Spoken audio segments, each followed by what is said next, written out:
Hello and welcome back to another episode of Biblical Unlocks. This show is designed to help build your habit of reading the Bible, understanding the Bible, and applying it in your daily life, as studies routinely show that those who read their Bibles regularly have significantly lower symptoms of depression, anxiety, and stress, whilst also having significantly higher feelings of compassion, forgiveness, and a sense of purpose in their lives. So if you enjoy episodes like this, please consider following and rating the show. It's free, it helps me out a lot, and you can always change your mind later. Today we're going to be going through Leviticus chapter 10, which is a tragic yet instrumental moment early in Israel's sacrificial life, where basically we see Nadab and Abihu, who are actually two of Aaron's sons, Aaron being the brother of Moses and Aaron being the Levitical priest who is authorized to make sacrifices at the altar. But they're going to do something quite strange and unauthorized before the Lord, and they're going to face the consequences.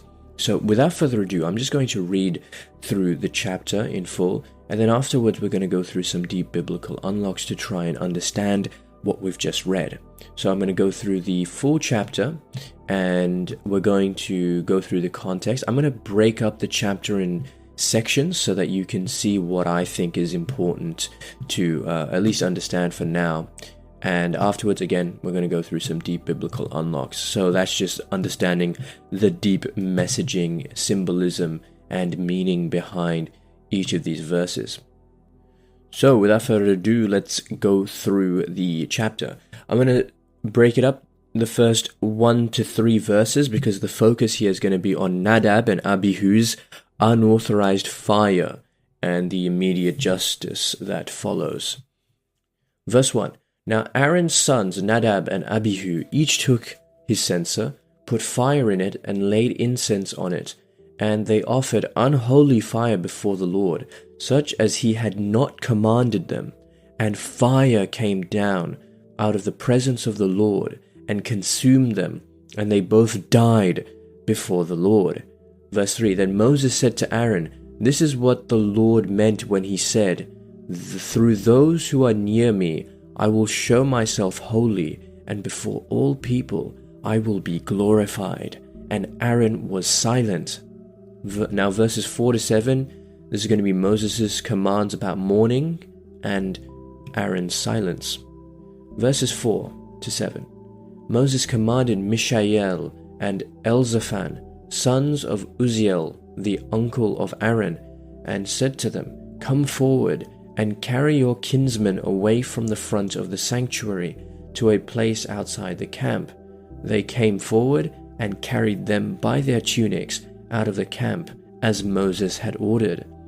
Verse 6, And Moses said to Aaron and to his sons Eleazar and Ithamar, Do not dishevel your hair, and do not tear your vestments, or you will die, and wrath will strike all the congregation, but your kindred, the whole house of Israel, may mourn the burning that the Lord has sent. You shall not go outside the entrance of the tent of meeting, lest you die, for the anointing oil of the Lord is on you. And they did as Moses had ordered. Verses 8 to 11. This is going to be a prohibition on priests drinking before duty and teaching the people. And the Lord spoke to Aaron, Drink no wine or strong drink, neither you nor your sons, when you enter the tent of meeting, that you may not die. It is a statute forever throughout your generations. You are to distinguish between the holy and the common, between the clean and the unclean, and you are to teach the Israelites all the statutes that the Lord has spoken to them through Moses. Verses 12 to 15 now, this is going to be focused on practical instructions on sacrificial portions. Verse 12, Moses spoke to Aaron and to his remaining sons, Eleazar and Ithamar, Take the grain offering that is left from the Lord's offering by fire, and eat it unleavened beside the altar, for it is most holy. You shall eat it in a holy place, because it is your due and your son's due, from the offerings by fire to the Lord, for so I am commanded. But the breast that is elevated, and the thigh that is raised, you and your sons and daughters as well may eat in any clean place, for they have been assigned to you and your children from the sacrifices of well-being of the Israelites. The thigh that is raised and the breast that is elevated they shall bring together with the offerings by fire of the fat to raise for an elevation offering before the Lord. They are to be your due, and that of your children forever, as the Lord has commanded. Now verses 16 to 20 is going to explore Moses' anger and Aaron's explanation, and this is going to create a little bit of tension at the end of this chapter.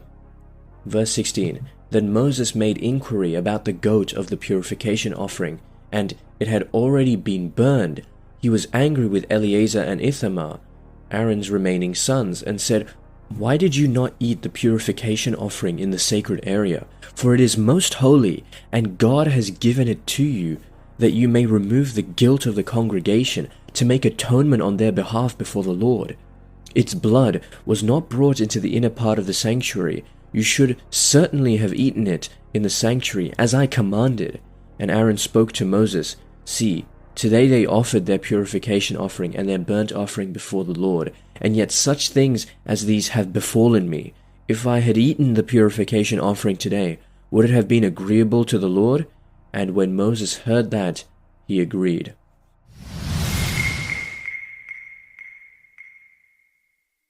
Alright, time for some deep biblical unlocks. There was a lot of dense symbolism and a lot of confusing content in that particular chapter.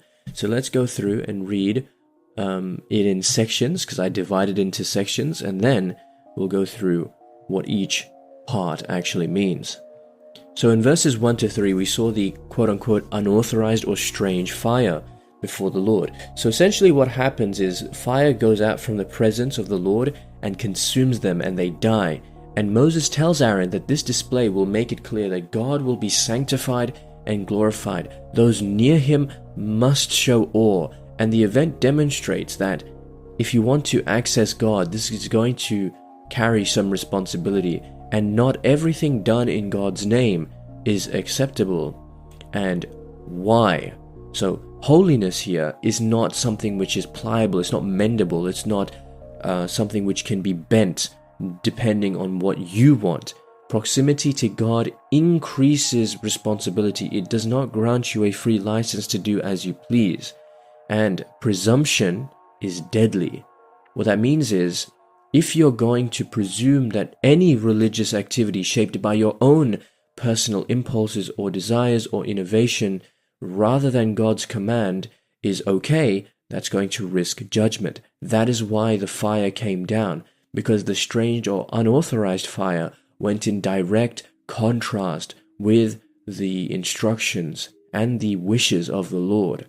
And in doing so, they incurred guilt upon themselves, and most likely their actions rendered all the other individuals far more careful, because now they're like, okay, you know those people, Nadab and Abihu, they were killed because they did not offer to the Lord in the correct way. They did not listen to the instructions of the Lord, and because of that, they were assassinated in a sense.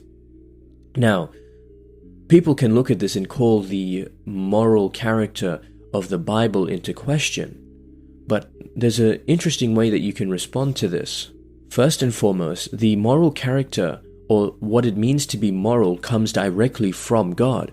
So if God proscribes or prescribes particular actions, that is because morality is defined by God and not by us. So that's the first thing we can understand here, that if we were to say God is immoral, that would be a contradiction, because God is the definition of morality itself. The second thing here is, this is under the Old Covenant.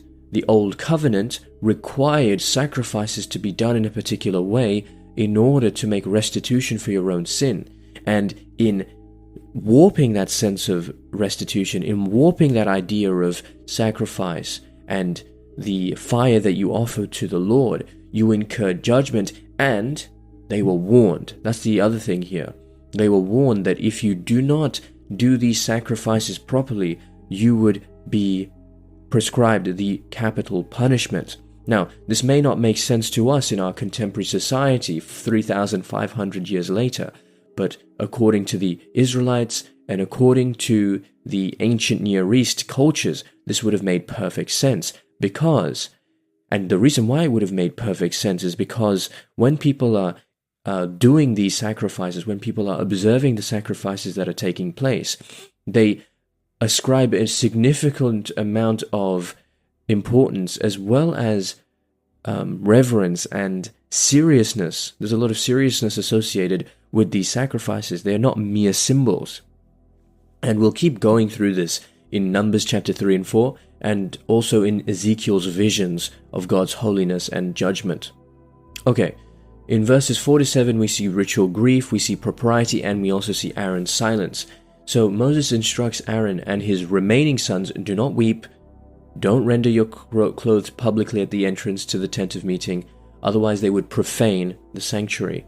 What they should do, they must remain and carry out their duties. Aaron's silence is significant. Did you see that? It says here, and Aaron was silent. This is in verse 3 of Leviticus chapter 10. What does that mean?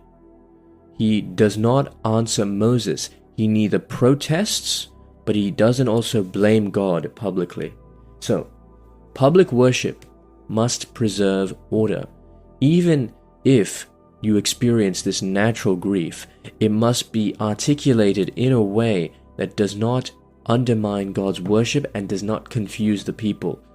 Maintaining sacred order in the community is so important, and that's exactly what Aaron does. He has a measured response. You need to measure your own personal grief, manage your own personal grief without causing any profanity in the community. In verses 8 to 11, we see that God speaks to Aaron through Moses, indicating that priests should not drink wine, strong drink, when they enter the tent of meeting, so that they may be able to distinguish what is holy and what is common, and to instruct the people. And this ties their spiritual clarity to bodily sobriety. That is to say that when people are not sober, obviously their mental faculties and their ability to distinguish and make rational judgments is significantly impaired. And sobriety exactly does that. It protects your discernment, keeps your clear-headedness, and it is a spiritual duty in ministerial contexts.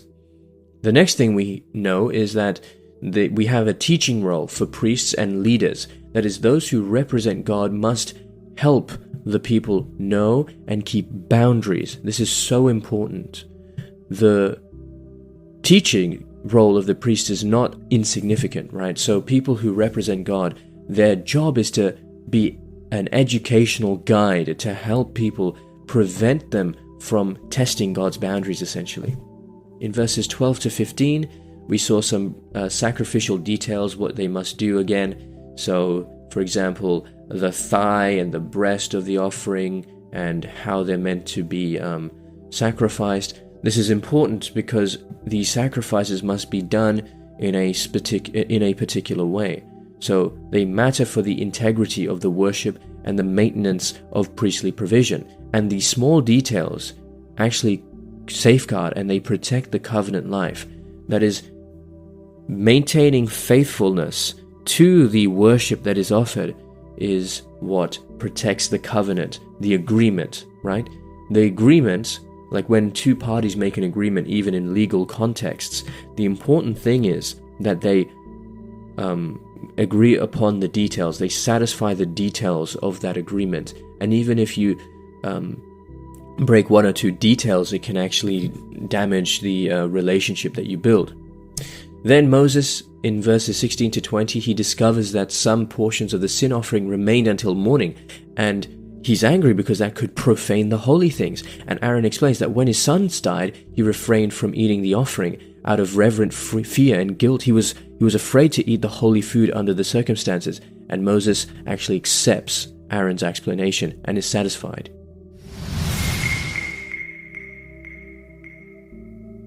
So that's it for this episode of Biblical Unlocks. This show is designed to help you keep up your habit of reading the Bible, understanding the Bible, and applying it in your daily life.